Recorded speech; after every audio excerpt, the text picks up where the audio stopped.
था, where there is a soul there is a story.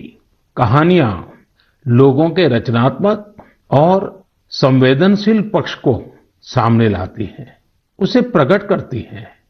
कहानी की ताकत को महसूस करना हो तो जब कोई माँ अपने छोटे बच्चों को सुलाने के लिए या फिर उसे खाना खिलाने के लिए कहानी सुना रही होती है, तब देखें।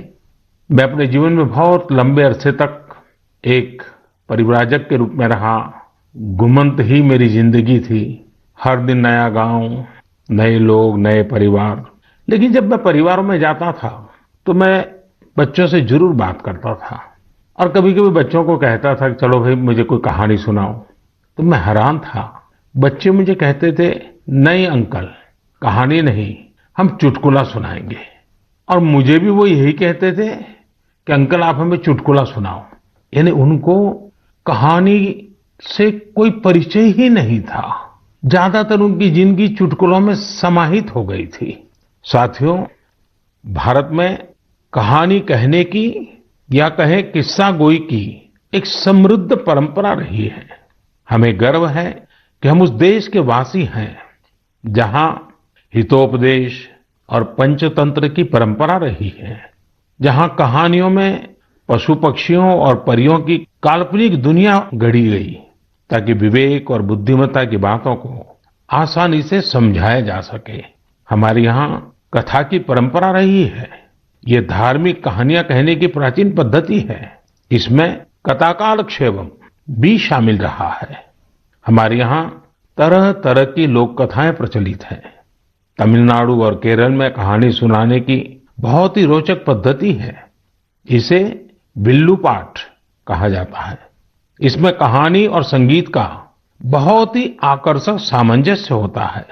भारत में कठपुतली की जीवंत परंपरा भी रही है। इन दिनों साइंस और साइंस फिक्शन से जुड़ी कहानियां एवं कहानी कहने की विधा लोकप्रिय हो रही है।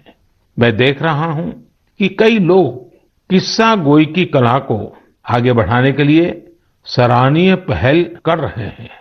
मुझे gaathastory.in जैसी वेबसाइट के बारे में जानकारी मिली, जिसे अमर व्यास बाकी लोगों के साथ मिलकर चलाते हैं। अमर व्यास IIM अहमदाबाद से MBA करने के बाद विदेशों में चले गए, फिर वापस आए। इस समय बेंगलुरु में रहते हैं और समय निकालकर कहानियों से जुड़ा इस प्रकार का रोचक कार्य कर रहे हैं। कई ऐसे प्रयास भी हैं जो ग्रामीण भारत की कहानियों को खूब प्रचलित कर रहे हैं। वैशाली व्यवहारे देशपांडे जैसे कई लोग हैं जो इसे मराठी में भी लोकप्रिय बना रहे हैं। चेन्नई की श्री विद्या वीर राघवन भी हमारी संस्कृति से जुड़ी कहानियों को प्रचारित प्रसारित करने में जुटी है। वहीं कथालय और the Indian story telling network नाम की 2 वेबसाइट भी इस क्षेत्र में जबरदस्त कार्य कर रही हैं। गीता रामानुजम ने kathalaya.org में कहानियों को केंद्रित किया है। वहीं the Indian story telling network के जरिए भी अलग अलग शहरों के स्टोरी टेलर्स का नेटवर्क तैयार किया जा रहा है। बेंगलुरु में एक विक्रम श्रीधर है जो बापू से जुड़ी कहानियों को लेकर बहुत उत्साहित है।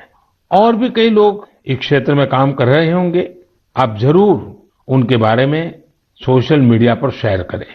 आज हमारे साथ बेंगलुरु स्टोरी टेलिंग सोसाइटी की बहन अपर्णा अथरे और अन्य सदस्य जुड़े हैं।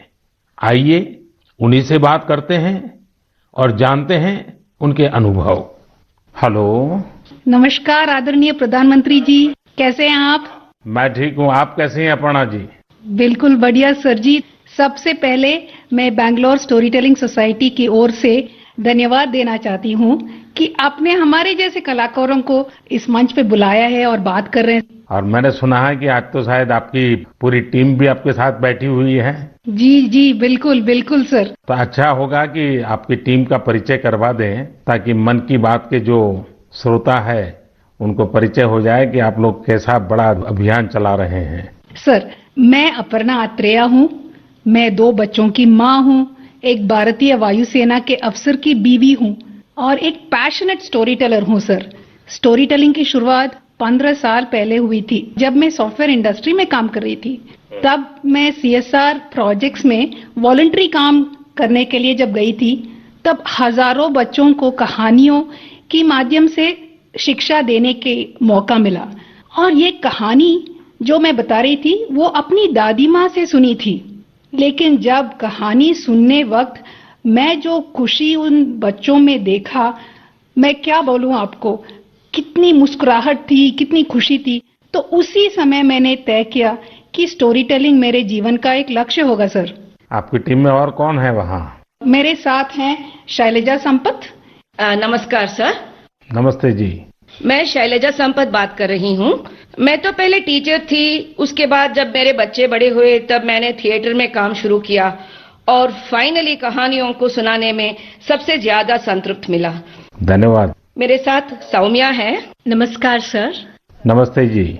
मैं हूँ सौम्या श्रीनिवासन।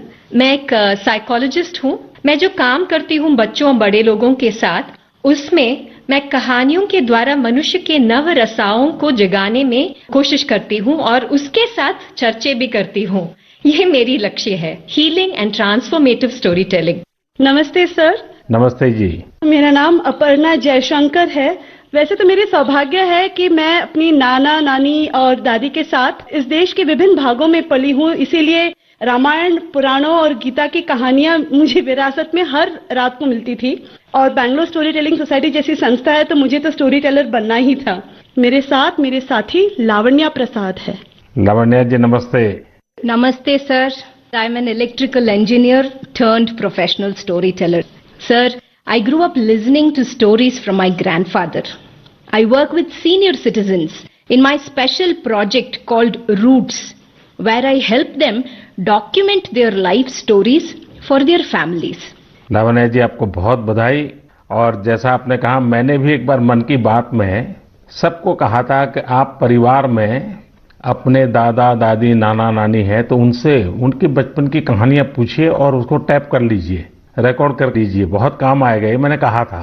लेकिन मुझे अच्छा लगा कि एक तो आप सबने जो परिचय दिया अपना, उसमें भी आपकी कला, आपकी कम्युनिकेशन स्किल और बहुत ही कम शब्दों में बहुत ही बढ़िया ढंग से आपने अपना परिचय करवाया, इसलिए भी मैं आपको बधाई देता हूँ। Thank you sir, thank you.